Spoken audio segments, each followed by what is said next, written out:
د ښځو خو ځان له ناشنا خپل کتاب دی که د سړو کتاب جدا دی او د ښځو کتاب جدا دی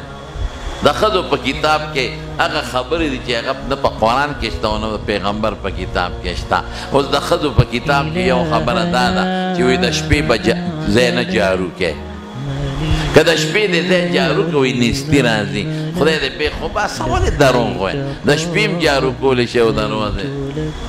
وایي د جمعې په ورځ جامې مینځه ګورئ نیستي راځي زمونږ طالبان خو ټول د جمعې په شپه او د جمعې په ورځ جامې او چې مړی وشي نو چې کوم ځای ولمبې نو څلوېښت ورځې بال ته ډیوه بالی هلکه ولې وایي دا د مړی روح دلته راځي چې رڼا یې وته نو مې په لاره مو ته د بلپونو لړۍ خواره کا کړه هسې نه په دې لاره په تیاره کې راځي روک نه شي چې د بل چا کور ته دننه نه شي دا د ښځو خپلې قصې دا رواجونه به نه کوې یو علاقه کې راته چا وې وایي چې دلته مړی وشي او لمبولو لیوالي نو خلک کباب خوري مې دا لا ښه رواج دی کباب ترسکون دی هلکه دا ولې وایي چې دا کباب ترسکون دی او په مړي سخته تیره ده نو خولې ترخه ده نو دا ترسکون کباب وخوره نو مې خوله د هغه ترخه ده او کباب ته خورې هغه له خوله کې یو منډه کړه دا رواجونه دي د ګناه زموږ په وطن کې خلک الوا پخوي دلته نیم خبر خو چې په تختې اچوي نو خلک الوا پخه کي هلکه تا څه کوې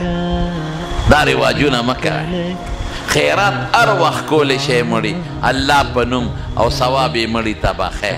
خو ښکلې خیرات وکړئ او د ورځو تخصیصات مه کوئ چې دې ورځ باندې به کوم او په دې ټیم به نه کوم او په دې ټیم به نه کې ثواب زیات دی او په دې کې کم دی نو د خپل ښځو ځان له خپل یو کتابي یو ځل راته چا وی وایي اوس په دې ملک کې دا رواج دی چې ښځې د ملنګ بابا حلوا پخوي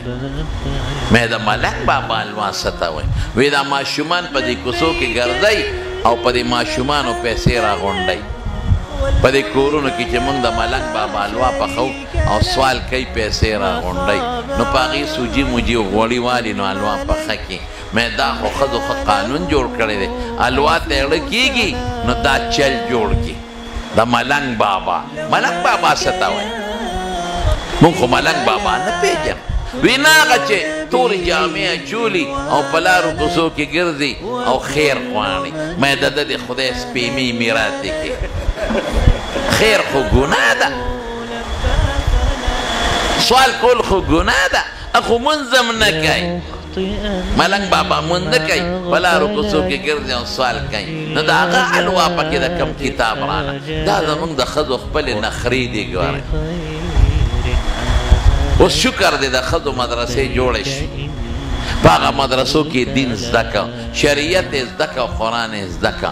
نو ما ته وایي د ګوتو راښکو ختم نو ما د ګوتو راښکو ختم څه ته وایي وایي دا په قرآن ګوته راکاږو او کینو ختم وکړو دا ستا عقل دی قرآن دې له راغلی چې ته په هغې ګوتې راکاږې قرآن دې له راغلی چې تلاوت یې وکړه قرآن دې له راغلی چې په معنی ځان پوه کا قرآن ښکل کا د قرآن رومال جوړ کا په بچو قرآن زده کا دې له قرآن راغلی نو دا پکې نشته اوس دې سړي له پې خدای دا دومره غټه مرتبه ولې ورکړه بس د هغه یو خپل ناپوهتیا وه ساده سړی و ساده و یو عاشقانه سوچ و د غریب نو خدای پې وله څونه اجر ورکړه نو چې اسې دې په ګوته راښکه دونه اجر خدای ورکړه نو چې څوک یې تلاوت کوي نو هغه له به خدای څومره اجر ورکوي د قرآن شریف تلاوت به کوی که خیر نن نه پس کومه خوله چې د خدای په قرآن چلیږي نو د انسان به خدای د هر غم او د مصیبت نه ساتي او په کم کور کې چې د خدای د قرآن تلاوت کېږي په دې کور به د خدای قهر او غضب نه راځي موږ زر وایو یا جی تکلیف دی بیماری ده ټینشن دی پریشانی ده نو زه یم د خدای بندګانو قرآن لولی که نه حضور پاک فرمایي زه نه ویم وای چې کم ځای د خدای قرآن لوسته کېدېږي هلته سکینه نازلېږي نو زمونږ طالبان د سکینې پنځه معنی کوي خو یو معنی دا ده چې د خدای خاص رحمت راځي نو چې د خدای خاص رحمت کم ځای ته راځي نو هلته د خدای قهر او غضب څه کوي نن نه پس به را سره دا وعده کوې چې څومره دوستان دلته ناست یې نو ټول که یو سپاره او که نیمه او که ربع څلورمه سپاره خو ټول به وعده کوې چې د قرآن شریف تلاوت به کوې که خیر ټول به انشاءالله داسې نه وروستو ملګري شوق سره مړه غلې مو وې که نه یا شوق سره دغسې نور شوق سره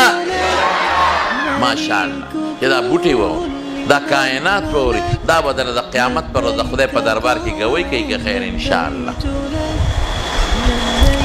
او که چاله په ناظره قرآن شریف نه وردي نو قل هو صورت خو ټولو له وردي نو رسول الله مبارک فرمایي چې څوک درې ځله قل هو صورت وایي سوره اخلاص نو الله بدل د قرآن شریف د ختم ثواب ورکړي او چې څوک لس کرته وایي نو هغه له به خدای په جنت کې محل جوړ دا به وایي دیم به یو کار کوې یو بچي باندې به علم کوې که خیر انشاءالله او د یو بچي نه به حافظ جوړوې عالم او حافظ دا نن څو کسان حافظان شو هلکه نه ګوره نه حافظان شو الحمدلله ټول وایي الحمدلله نو یو بچی د قرآن حفظ له ورکړې یو بچی د قرآن علم له ورکړې بس مونږ خلک پیسو پسې شوي یاره جي دا بچی به سعودي ته ولېږم ډوډۍ به تنخوا بالي دا به انجینیر کم نوکر به کم تنخوا بالي دله به دوکان وباسم تنخوا بالي دله به چې تا چیکچي والم کرۍ به پې کوي پیسې به ګټي نو که دا مې ملا که او حافظ مې که دا به د لوږې مړ شي دی به څه خوري الله اکبر کمزور سوچ دی دی او کمزور عقیده دی دی به څه خوري ډوډۍ د چا لاس کې راووایه مونږ له خدای ښه ډوډۍ شکر دی راکړه مونږ له الله روزي راکړه مونږ له خدای ښه ډوډۍ راکړه تاسو څه وخوړئ چې وایي د لوږې به مړ شي مونږ د لوږې نه مرو خفه کېږئ ما د ځان خیال ساتئ تاسو د لوږې مړه نه شي څه خورئ تاسو ځه کچالان نو کچالو لیبارټرۍ له یوسه او ډاکټر ته وایي دا وګوره چې دې کې څونه طاقت دی او وایي خدای ته وګوره اوس کچالو کې طاقت د کمې نه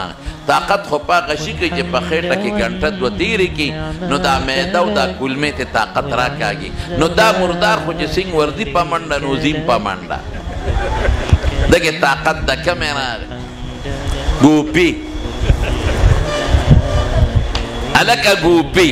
ترخ کې مو ګوپي نیولې دي او داسې ټالی ټالی کېږي او کور ته وړی ګوپي وړمه ګوپي سبزي ده ټیک ده خو په ګوپي کې څه طاقت دی دی ما ته ووایه ګوپي کې څه دي ما نه یو ځل په مدینه شریفه کې چا تپوس وکړ وایي په اعتکاف کې څه خورو مې ګوپي پکې مه خوره هغه راپسې چالکۍ جوړه کړه په فیسبوک یې ورکړل چې دی وایي چې په اعتکاف کې ګوپي خوړل ګناه ده او حرام دي صاحبه یو لویه نخره ما ته چا وایي راشه لوی جنجال دی جوړ کړی دی چې کوم شاګردان او دوستان دي هغې وایي دی ټیک ویلی دي او چې څوک مخالف دی هغې وایي دا په کوم کتاب کې دي په فیسبوک یو لوی جنجال جوړ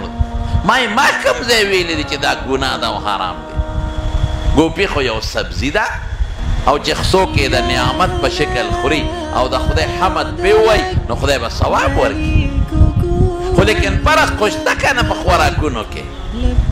حکیمان درته نه وایي دا خوراک مه خوره